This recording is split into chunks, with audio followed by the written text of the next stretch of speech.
registers are used in many use cases also. So RFID and NFC are one of the some of the devices which are also considered to be deployed in a huge way, because this type of device used for tracking and all can be one of some of the key enabler of IoT communication. So especially it has two components. One is the reader and the tag. So this is the reader and tag. So they has unique ID. So whenever there is a communication range, whenever there is a the reader comes towards the communication range, it can read the particular value it has. So yeah, so there's a other configuration can be seen here. Similarly, NFC is it also use similar type of technology, like they use same frequency like RFID use. So this is one of the same. The mechanism also here is same, but the communication range here is lesser than RFID. So as I said, IoT platforms are important for end-to-end communications.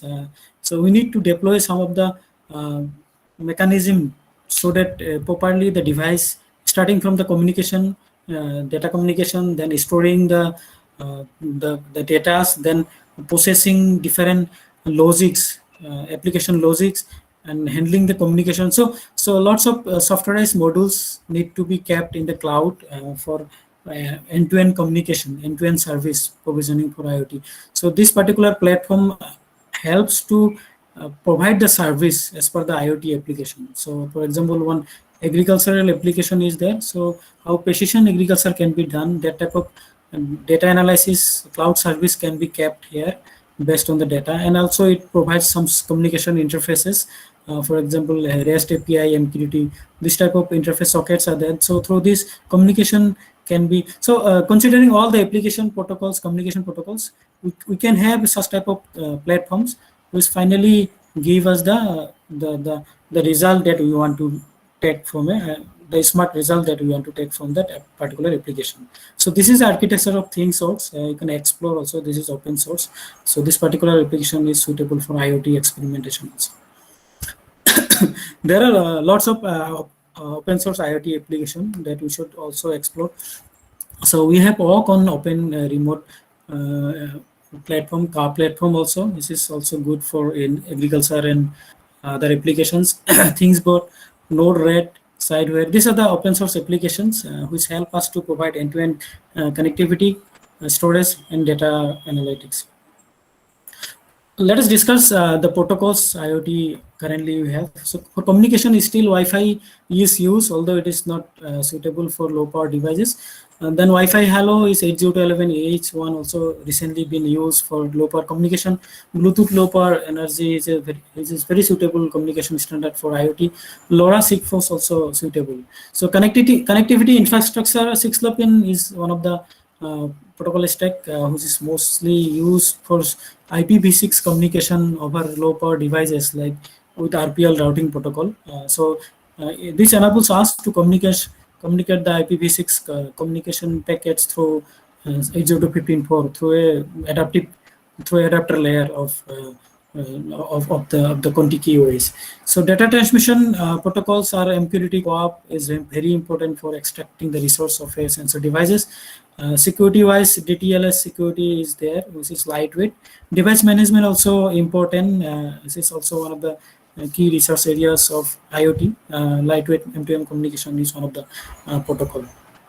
So we try to design a protocol stacks. So as I said, it is not standardized yet. So you can, as per the requirement, as per the facilities, the devices it has, or communication protocols it has. So we can arrange the device in different layers, comparing with traditional TCP/IP layers. So here is IoT stack. So there are communication protocols mostly use 802.15.4 that can be kept for, and then when you talk about 802.11a is that Wi-Fi Hello. So there also like physical and MAC layer is suitable for IoT communication. In the internet layer, we can use IPv6 RPL like 6LoWPAN does in a Conti OS platform. So that attachment can be done over 802.11a also. The transport layer DTLS UDP for level low latency communication with lower complex communications, not like TCP. And then in application layer, Coop, MQTT, XMPP are the application is used. For data formatting is important for semantic analysis. The binary, JSON, CBOR are the format has been used. There are lots of other formats also. So IoT application finally and device management are the application layers.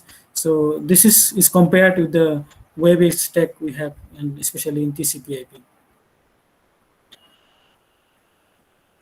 Yeah, so I did not mention about how actuation can be attached. So this is a relay module where there are, as I said, two ways are there. One is which is connected to the real device, which should be switch on off, and another is the GPIO pin, which is connected to control. So here one of the port is GPIO, and then as per the GPIO, there are two open. So we are talking about these two ports. These two ports should be so one of from the adapter itself, one port should be coming here, and another output of this port should be connected to the bulb.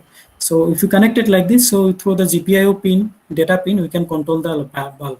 So this type of structure can be followed to attach a external, not only bulb, maybe any type of switch that we want to operate.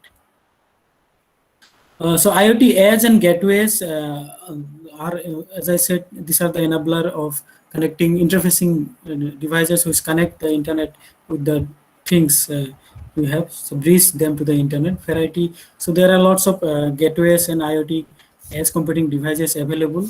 Cost also less. Some of the devices are Raspberry Pi can be used, although it's some sort of computing is very high in this case, but if you have the power supply, continuous power supply is there, you can use as a Raspberry gateway device. Arduino is there is so this particular device can be customized in many ways. So but here this only the board here, so other communication module should be attached here, so that facilities is there, so that can be done.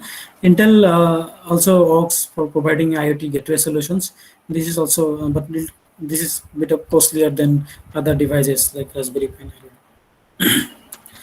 Communication protocol and technologies recently, if you see in terms of proprietary solutions, 5G attached to 3GPP, this is also suitable for MTC communication, which have been used, already been released 16, I guess. So this is should be updated.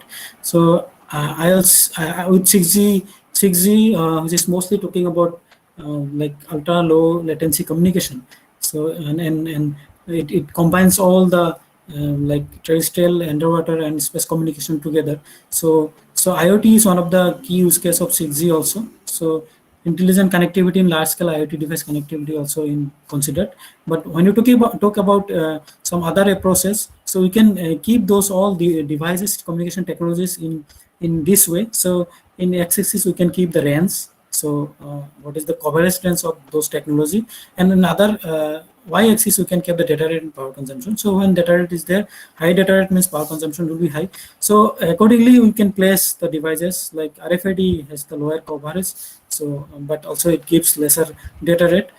So applications where coverage range is not important, but data rate if it is lesser, so power consumption will be lesser also. So we can deploy RFID. Then Bluetooth, Zigbee also are suitable for low power network. We call it PAN, personal area network.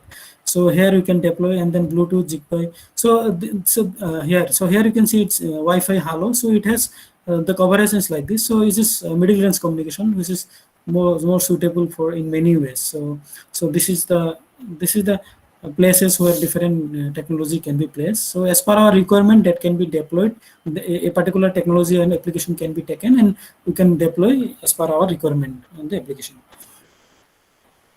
So 802.15.4 solutions it's low rate wireless personal area network solutions, which is most suitable for low power communication. It uses 2.4 gigahertz most commonly, and there is sub 1 gigahertz communication also. So it can provide up to 256 kbps of physical data rate. Uses DSS, so energy consumption will be lesser. 256 means if you consider it by so in a half duplex links, we cannot below half of this data rate can be achieved. So in MAC layer, it uses CSMA CA backup beacon coordinator is there. So in lower rate, short distance, lower power, and low energy. So this is the parameters that we should consider while choosing a like 802.15.4 solutions. So there are different topologies it supports. One is star topology and mesh topology. In mesh topology, basically, this is a full function device, and then there is a reduced function device. So in the reduced function devices, this they need to be further connected to a full function devices, and finally the pen coordinator which can connect the full function devices. And star topology, basically, there is a it follows a star topology where only the pen coordinator is then other devices they directly connected through a single hop. Yeah, so there is enhancement of 802.15 for 802.11e. So it basically works on the channel hopping mechanism. It's called time slotted channel hopping mechanism. So higher layers coordinate to slot allocation along with its frequency. So each device can select its listening. So some of the interesting features it has. Most importantly, the use of all the channels it has. So there are 26 channels. Those all channels are used in a matrix, channel matrix, where slots and channels are kept, and accordingly a particular slots, a dedicated deterministic slots, set of slots can be assigned for a deterministic communication. So in this way reliability is achieved here, which is important in case of connecting more number of devices, especially if it is an industrial application where control loop communication is there. So above 802.15.4 base solution, there are upper layer solution. Zigbee is one of them, which provides network layer and applications. So Zigbee device object ZDO. This is a manufacturer defined application objects, which is used for identifying the device Zigbee devices. And then wireless HART is one of the devices which allow us to construct a mesh, self-organizing, and always on security services. So these are some upper layer solutions of 802.15.4. So with this, it is suitable for end-to-end communication. Like in case of IoT, is very suitable, which is very important. Like this type of upper layer services. Yeah, so most commonly used upper layer solution is the 6LoWPAN, which connects IPv6 with the link layer of 802.15.4. So there is a adaptation layer which translate the large size of IPv6 packets to a 127 bytes of 6LoWPAN 802.15.4 packets. So and then for that there are fragmentation and some compression mechanisms they considered here. Then IEEE 802.11a is which is from the 802.11 family. So here some of the key important features are it supports a hierarchical association identifier. So basically when you consider large number of stations, so this particular standard it can support 8,000 more than 8,000 devices in a single AP itself. So through this new AID mechanism, so the devices are divided into pages. Then further those pages, a single page is divided into blocks, and then a single block is divided into sub blocks, and finally from a sub blocks there can be stations. So the reason is how accurate, how properly the devices in the network can be managed, and accordingly how the network devices can be scheduled for energy efficiency and efficient channel access mechanisms. That is considered in this particular standard. So some other approaches like null data packet, rather than using MAC, a complete MAC frame like in traditionally acknowledgement in other control use. So null data packet basically a preamble of physical layer used to indicate for indicating like different purpose, like for sending an acknowledgement or many control applications. So the MAC header also reduce. It's called short MAC header now. Management frame also removes many unwanted field from the existing 802.11 frames. Then for energy efficiency, target wake window is a suitable solution for different devices which are not frequent in sending traffic. The traffic which the application which are most frequently required traffic, they can use team-based process and segmentation. This is also suitable for energy saving because it uses DTIM and team-based hierarchical beaconing approach. So in this approach, like a particular group of stations can be in sleep mode if they cannot listen any bit mapping in the in the higher version of the team, that is called DTIM, Delivery Traffic Indication Map. So based on the traffic indication map, some of the device can be kept in sleep mode for a longer duration. That is the target of human segmentation. Then restricted access into BDT are the most important consideration in this technology, where restricted access window basically restrict the particular devices. So a group of devices, a particular group of stations are only allowed to contain in a particular time frame. So that is the restricted access.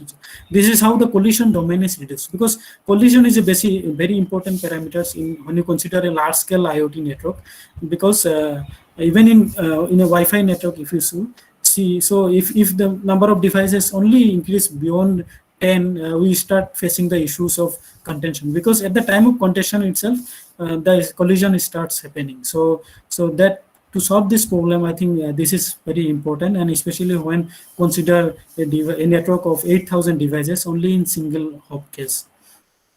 So the stations are divided based on their requirement, maybe non-team, team, and unscheduled type of stations.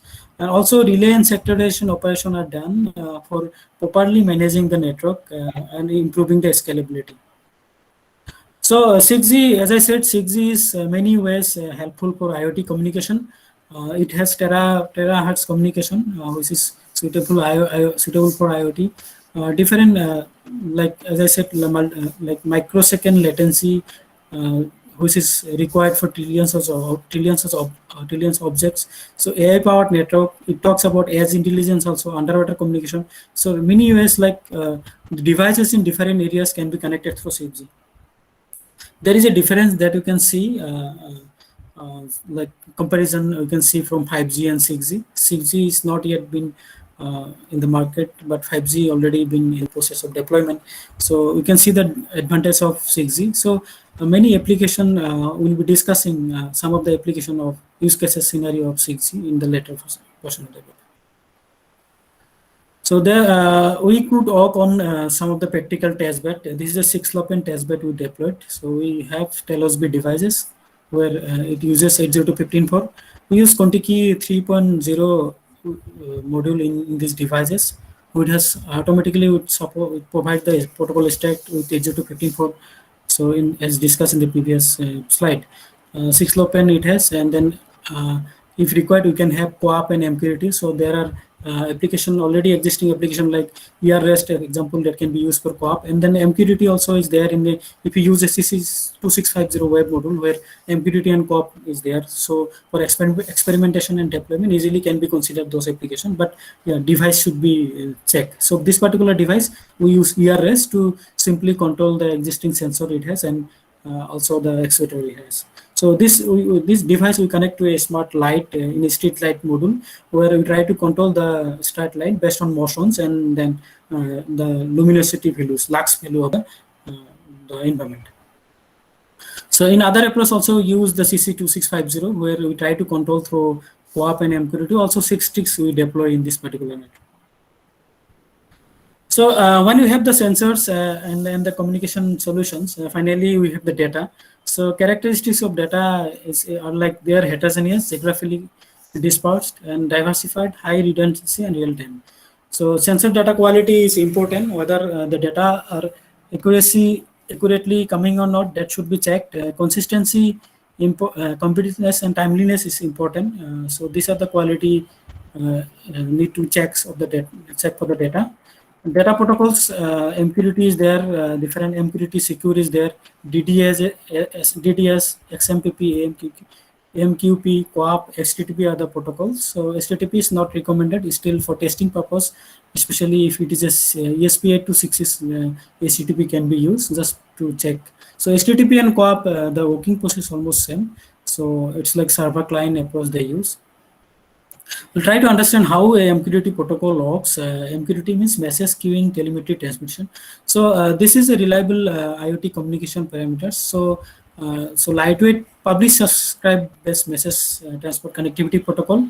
Yeah, and there is a so it uses hub and spoke concept. So try to understand here. So suppose these are the enterprise module, and then sensors are there. So in a vehicle, there can be multiple sensors. So So those sensors will be publish their data to the uh, broker. This is the broker. This is the server, and then from there can be multiple client which can take which can subscribe to that particular database. The working principle is like there is a broker. So basically, the sensors, if it is a sensor, then it will basically use the publisher module. It works like it will publish with a topic. So this may be suppose temperature. For temp is the topic and the data value. So it will publish to the broker. It's like a server, and it will keep the data for subscribing. So any subscriber, suppose we are in the cloud or we are in the edge, we want to access the data. So we will be accessing through a subscriber mode. So we will write subscribe and then slash the topic. What is the topic? It was temp. So if you subscribe like this with the broker address, so we can get the data like this. So this is how the data can be extracted in MQTT. Coop protocol is most widely recently been used in IoT. Is because of simplicity of its implementation and easy to understand. So it's like HTTP working principle it works. So there are different libraries which provide this Coop facility. So basically Coop consists of a Coop server and Coop client. So these are the module. We basically work on libcoop module, which is a C implementation with support, so it can be installed in a Linux systems. Also, there are some Mozilla plugins or Chrome plugins for Coop's support, so that can be used. Data distribution service here, it's like distributed. There is a global space, so a particular basically the data writer and data reader is there. So in particular topic, in the writer is to write the data to a topic here in the storage, and then from there it's like a cloud. From the cloud, data reader can just read the data from there. So in many use case scenario, this is also important, where a writer and reader is there, and keeping the data directly maybe in the cloud also, it is suitable.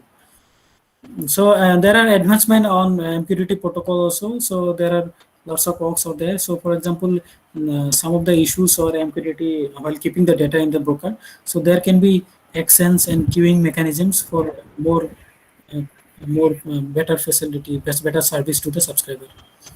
So till now we have discussed about this, like how once we have the data, we should how the smartness can be achieved. So therefore the S for computing approaches are there. So data is there. Data we collected through some different data protocols now, but data has issues. As I said, there are reliability, consistency issues are there in the data. So there is the heterogeneity problem in the data. So meaningful extraction of data is very important. There is reasons why there are semantic web of solutions. This is the data type. You can see the complexity of data we have. So there is some standardization mechanisms is required.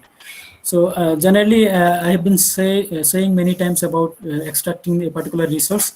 In general, we try to extract a particular resource through a URI link.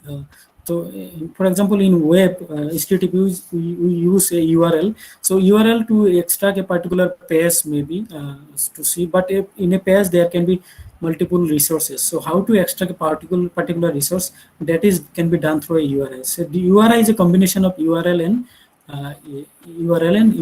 URN. So a unified resource locator and resource name. So these both are required to extract exact resources we have.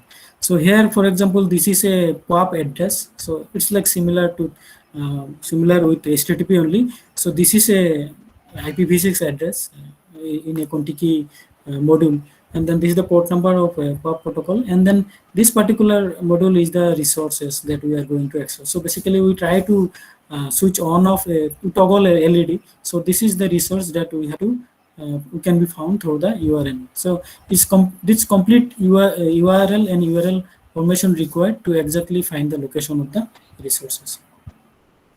So IoT heterogeneity, especially we have to think about the semantic heterogeneity, because there can be scenarios where so individually IoTs are deployed. Vendors, they deploy the device individually.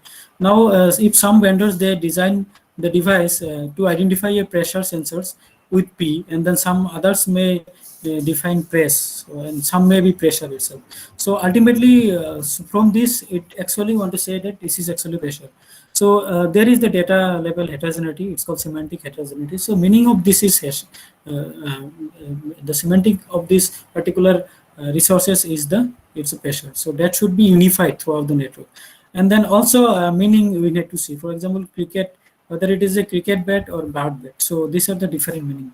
So there are many ontology-based solutions, but again, when you use two different ontologies into different network, so how because this particular ontology may use again some different concepts of defining their own ontology. So there is also heterogeneity. So heterogeneity is an issue still exists that further need to be need to do some do the research on this area. Data challenges in IoT is important. So heterogeneity, along with heterogeneity, this data can be noisy, incompetence, time and location dependent, dynamic, varies with quality. So privacy security requires real-time analysis. Crowdsourced data can be unreliable. It's true. And data can be biased also. We need to know our own data. So basically in analytics, which is very important, that is why data should be pre-processed initially for doing different analytics. So high volume of data, the process are like this. We have more number of data. So high volume continuous data in motion, which is coming, and then stored, blend and manage time series data, the different process which is used. Complexities are there, use of multiple analytics techniques, distributed analytics, use integration with operation systems and BPMS, bidirectional communication and control the input. So these are the finally to make the automation system, executable. So this particular things need to be considered for data analytics, IoT analytics. So state of data life cycles is our data collections, data analytics, and data use and reuse. So different levels you can further explore of the data life cycles. So when I was saying IoT analytics, we basically try to deploy some algorithms, machine learning, deep learning algorithms. There have been recently lots of approaches of machine learning approaches have been proposed, whether it is a centralized or distributed learning approaches have been used. So we have day-to-day problems. We talk about India's like we have country problems, especially the flood problem, traffic management. So some of the problem, the real life problem that can be solved through IoT data analytics solutions. There are different platforms for analytics are available. So this list includes proprietary and open source solutions. Exploring open source solution is better approach. So for example, Apache Playing, Spark Streaming, Apache-based solutions are open source. Those we can explore for deploy our work in there. Then edge computing is another approach which is recently used for different application, especially the application which are low latency and require immediate attention, immediate automation. So their edge computing is required. So the overview of this architecture is like, as I said, there can be different gateway or some other computing devices, and then these are different network, which is the network which provides the data or takes the data from the computation module. So once the raw data is coming, as node can process here itself. It can do some computation itself. If cannot do, it can further forward to some other devices or maybe to the cloud for further processing. So data storage, analytic, virtualization. So different service provisioning solutions are there. For example, cloud as a service, infrastructure as a service. Maybe edge as a service also. Reconfigurable as a service also is there. So these are the approaches which mostly designed to provide efficient service to the IoT communication. Advantage of edge computing us, so it reduces latency. If you want to suppose immediate decisions or immediate analytics is required, so we can keep the module in the edge node so that immediately we can have the results. And then scalability also is there. So distributing the work to the different available modules, computing modules, so it can improve the scalability of the network. Privacy secure can improve also here. And then connectivity also advantage of this particular architecture process continuously, even if the connectivity is lost with the, so offline connectivity is another solution, so it can provide through the SQL. As intelligence, yeah, so there come the as intelligence after the as computing operation. Now why not we can deploy the as intelligence there. So machine learning based approach. Hello, is there any? Sorry, just a minute, sir. Oh, yes, please go on. Some participant has unmuted their mic. Please go ahead. Please go ahead, sir. Unmute yourself. Dr. Nurzaman, please unmute yourself.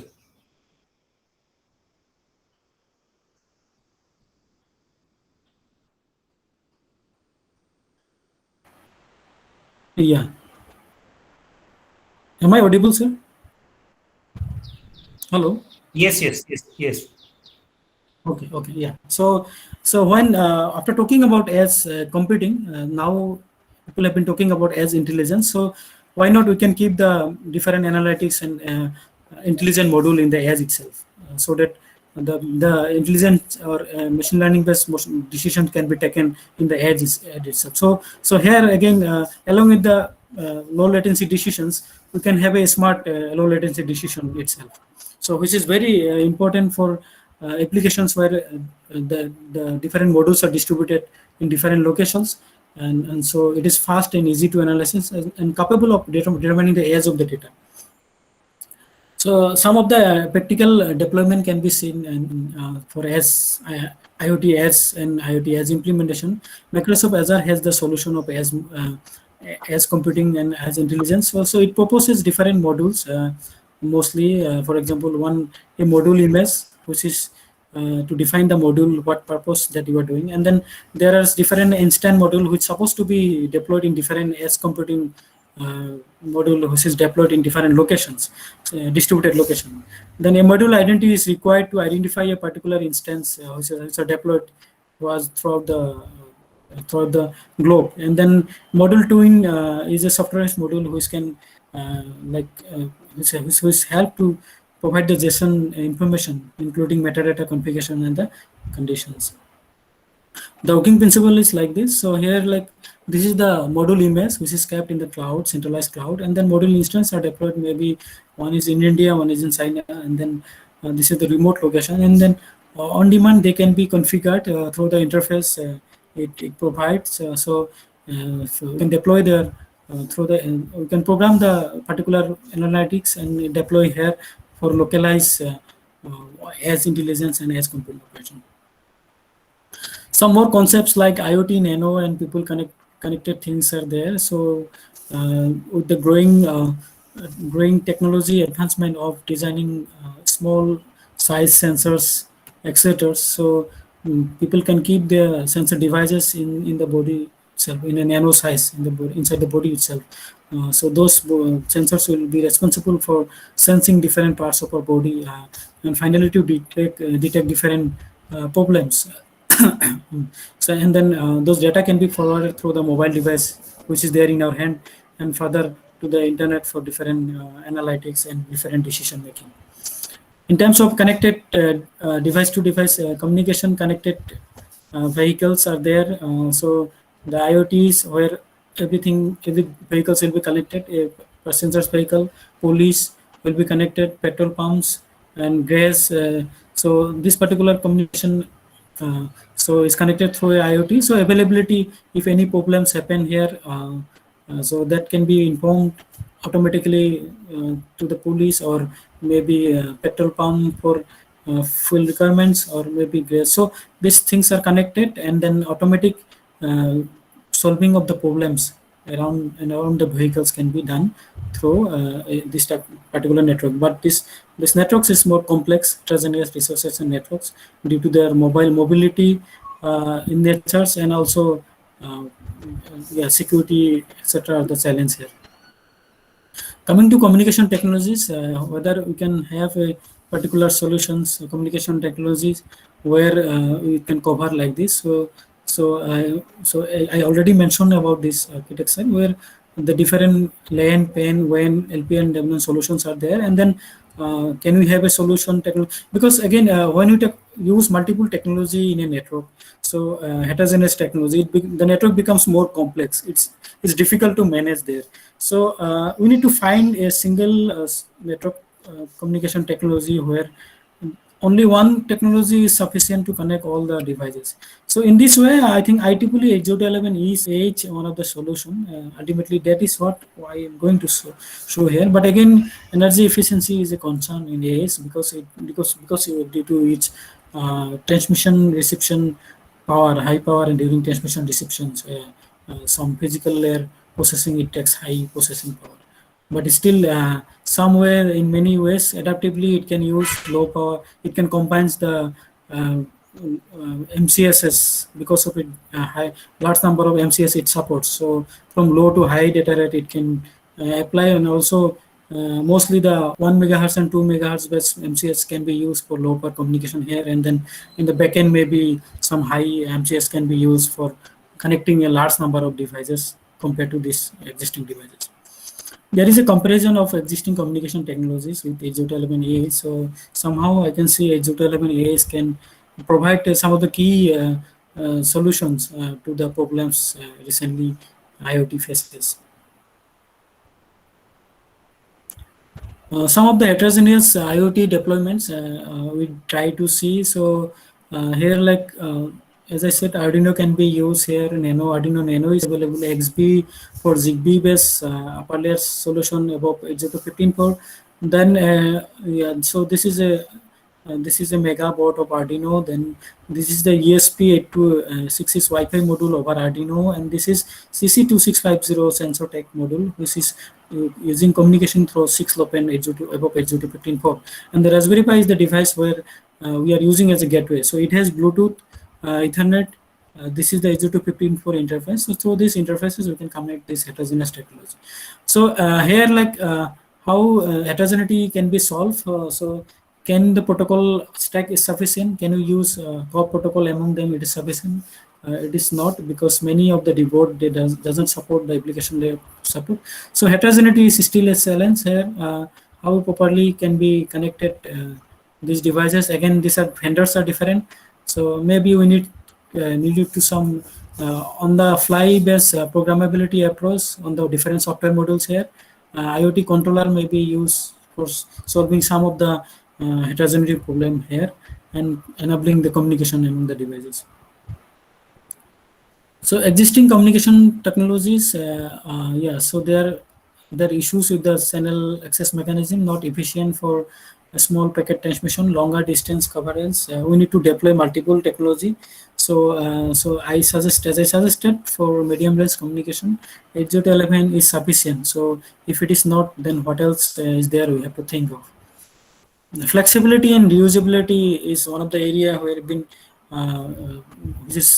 which is important to consider now, and because with the growing number of competing devices and communication networks, so it is important to reuse the same devices, reuse the same resources. That is the reason different concepts like network slicing, fog computing, fog offloading, data task allocation mechanisms are there. And then even not only communication parameter programming, but also computation parameters programming are there for using lesser number of computing devices instead of increasing the number of computing devices in the network. So also resource programming can be, some of the problem can be solved through the like vendor specific problem was there. So if it is an on the fly programming enabled, then we can dynamically change the resources as per our requirement. So this is how some of the problem of vendor specific can be achieved. Recently, intent-based networking also is taking place, but applying in IoT is important because IoT applications is like more smart. We talk about more smart, automated. So different business policies can be easily converted to different network configuration with the help of software-defined network. Different controllers are there who's already been working on network intent-based networking. ONOS UI controller, they support this. So they basically takes a simple human language for a network, what actually they want from a network, and then that particular the simple language is converted to a network configuration for the QAs, for the automation, and improving the scalability of the application. SDN and programmability is important even in IoT also. So P4 is one of the recent solutions which is more powerful than like traditional open flow based solutions. So P4 has the capability of programming independent devices, like not only providing the interface for supporting SDN capability, but also provide the communication interface from the controller to the data plane devices.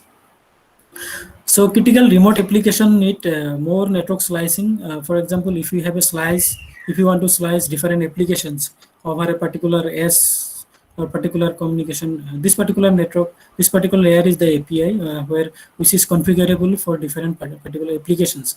So these are the dedicated functional slice. So a particular slice can be for a particular functional slice. This configurable parameter can be changed in terms of computation and communication. So communication is this network. So that same set of infrastructure can be used for different functionalities, which is important that I already talked also.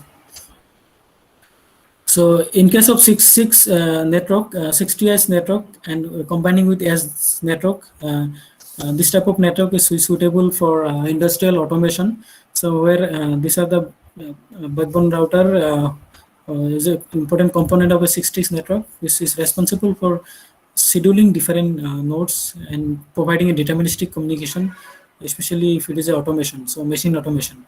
So this is the stack that we can consider for this particular standard, reliable communication standard, deterministic and reliable communication. So you can use this slicing here also for different other application deployment. Ultra reliable low latency communication, which is talked in 5G and 6G, but also important for many IoT applications. High scalability always is a concern when with the growing number of device. But yeah, again, making easy to manage and management problem is still there. So implementation simulation platforms for IoT is there. You can use Kuza, which is a testing module for Contiki OS. So we will be. I have another class on this, which is there. So we will be discussing how Kuza simulator can be simulated for IoT network simulation. Different process we'll discuss on this class, and then so this is a Kuza simulator that can be used for simulating IoT network, especially 802.15.4 based solutions over 6LoWPAN. Android of Things, different platforms are there. LeapCoop, I mentioned about Coop platform, Contiki OS, yeah, Tiny OS, it is an old one but still used. Mosquito for MQTT, which supports in Linux also. ThreadX, RTOS also there. So some of the open source platform which can be used for IoT deployment, especially in terms of implementation parts. So in next session, IoT, it's important to see intelligence, interoperability problems, softwareization, abstractions. In application, this is a holographic telecommunication, which is one of the use case of 6G networking. So we talk about holographic telecommunication, talking a virtual meeting. So here, a huge number of sensors, huge number of actuators will be deployed.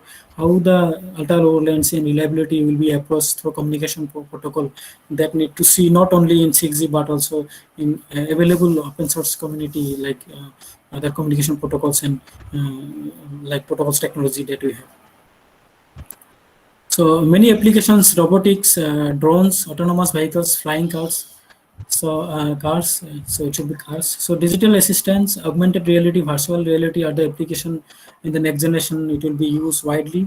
I mentioned about holographic telecommunication. Smart healthcare is a problem. Remote health monitoring has always been a problem, like we see recently in terms of so low cost healthcare devices smart intelligence AI-based process, as intelligence-based process will be used in healthcare also. Massive access and massive machine-to-machine communication are the problem that next generation IoT will be used. Atomicity has another importance. Reinforcement learning will be used not only in application automation, but also the protocols we have. For example, in designing a protocol, make protocol, so it can learn from the existing action it has.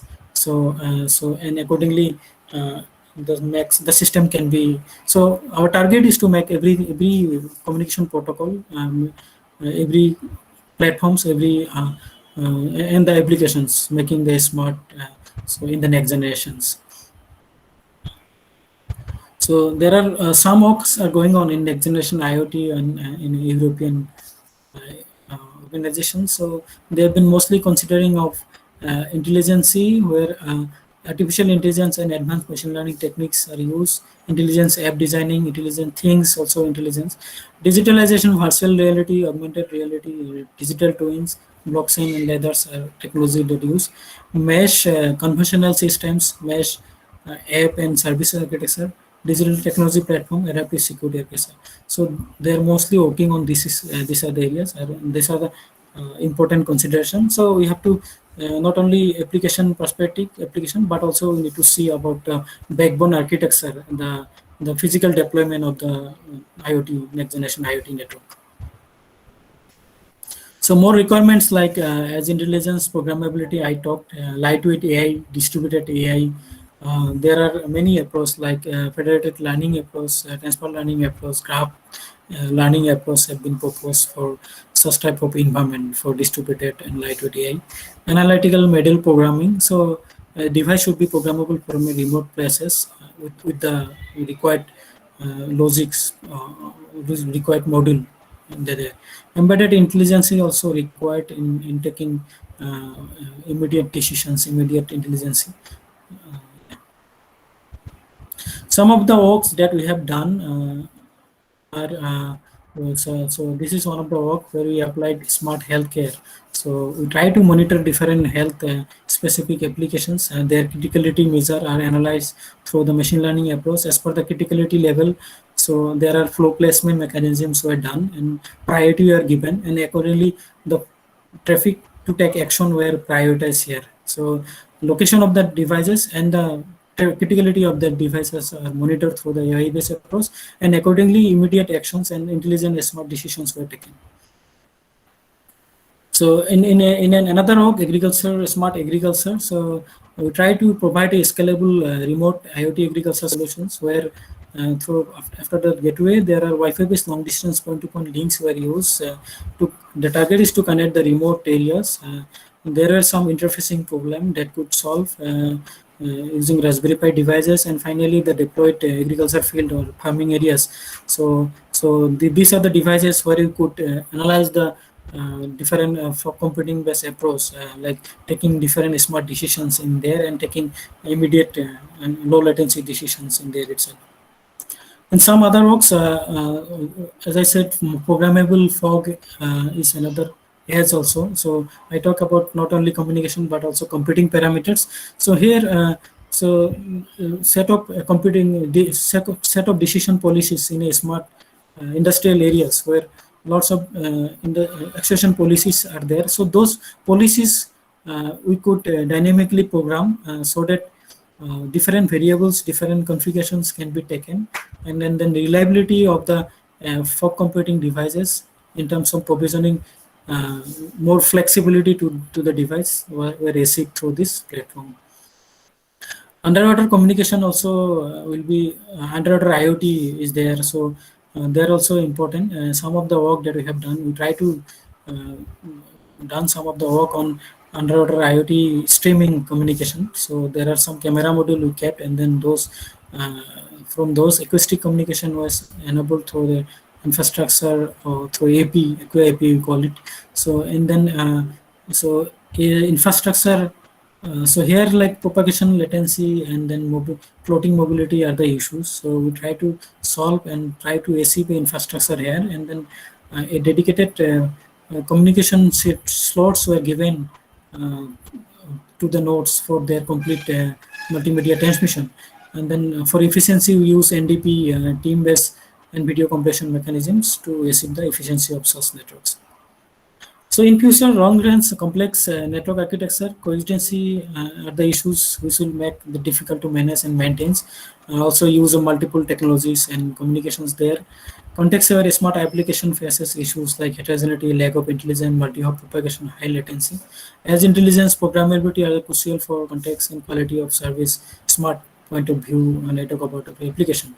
Complete programmability is another way of solving many of the problems. Need refinement in the existing systems and protocols for runtime control, distributed learning, ultra-low latency, and reliable communications. So some references that I cited here, and then yeah. So thank you. So if any questions is there, I can take now. Thank you very much, sir, for your talk. You have covered all the aspects of IoT from different models, different protocols, and the things which is going to be happen. Because what we do understand that everything is now going to be sensor based. So with the technological Right. development and with the 6G ready devices, more sensors are on the way, and now the one wonderful thing that you talked about, that remote patient management, remote healthcare system. So that will be a really beneficial Right. aspect of IoT we can think about. So that's wonderful. You're right. Really, that's very nice. And lastly, the agriculture, the smart agriculture, which you have spoken, that was really wonderful. Even I was in Shanghai Yotang University, China, where we have seen they have already implemented the smart agriculture for farming, smart watering management, smart cultivation. So really, IoT is going to Exactly. reshape the entire things which is happening. No doubt, sir. So thank you Yes, sir. very much, Yes. sir. We can go for some question answer session. Participants, we are very thankful that you are really attending it with full dedication. So if you do have some questions, please do raise your hand and you can straightforward ask to the sir. Sir is there for you for the sake. Please go ahead. Yes. Yes. Hello, hello, hello. Hello, sir. Yes, sir. Hello, sir. I Sir, can hear you, sir. this is Gajendra Singh Mori. Sir, my question is, I'm using ESP8266 node MCU for getting data on a local server. And Right. I'm using a DHT11 sensors to measure temperature and humidity. Okay, Right. I successfully got data on my local server using ESP8266 node MCU, and now I want to apply ontology on it. Okay. That means I want to develop ontology for humidity and temperature data. So I'm stuck here. So kindly and please help me for the same. Okay. So have you explored any ontology platform, existing platforms, or No, you want sir. to No, develop? sir. No, Okay, sir. actually, I'm unknown So for there are, yeah. ontology. So there are, yeah. So there are lots of ontologies are there. So this is so this heterogeneity problem. Actually, it was not my area, but yeah. So one of my friends, he was working on this. So if you can explore one M2M platform, then Light IoT platform is there. So there are lots of platforms. So this is some of the example. Okay. So Light IoT also you can use. One M2M also you can use. So there they have their own ontologies. So and then connectivity and all they have discussed there itself. So basically they try to use existing some of the REST API based approach through which if you need to configure with the devices, like for example you have used 802 sorry ESP826 is so some set of configuration it is there where ESP826 is automatically it will send the data to your M2 one M2M or Light IoT module, and then in there itself you have to define your own ontology. Some configuration, some platforms will be there. So yeah, so I have not explored in that ontology because this was not my area. But as per what I know, that I can say is yeah. So that type of configuration is there. So if you can just take one of the ontology, maybe Light IoT. So I think they will talk about how you can connect your ESP, especially ESP82 has lots of documentation. So maybe can you please contact me also? I have if you have your mail, so I can send you some links or maybe some I can guide you later. Okay, sir. Thank you, sir. Can you share your sir email address or a contact number with me, sir? Okay. Should I text here in chat box? And sir, I'm confused because I'm getting Yeah. data Yeah. on Yeah. a direct local web server. So my Okay. question, the second question is, I have to save data in Mhm. a database, and then I will then I will able to apply ontology, or I can direct apply Yeah. Yeah. on the web page. Yeah, so for storing data and all, I think those platform already has, for example, MongoDB and all. And then most importantly, there are some formats you supposed to use in there. For example, RDF is a format using WIS, and then PRSQL is another SQL format used. They use the language to store. So if you use this type of standard, I think that will be easier for you to add your system with the existing thing, and automatically some of the things you will get automatically on those, like you will not know, you will not need to be worried about like you are worried now for what you supposed to do. So yes, that is why I am suggesting you kindly see like existing some of the ontologies you have. Okay, sir. Okay, sir. Yeah. Thank you, sir. Thank you. Yeah. Thank you.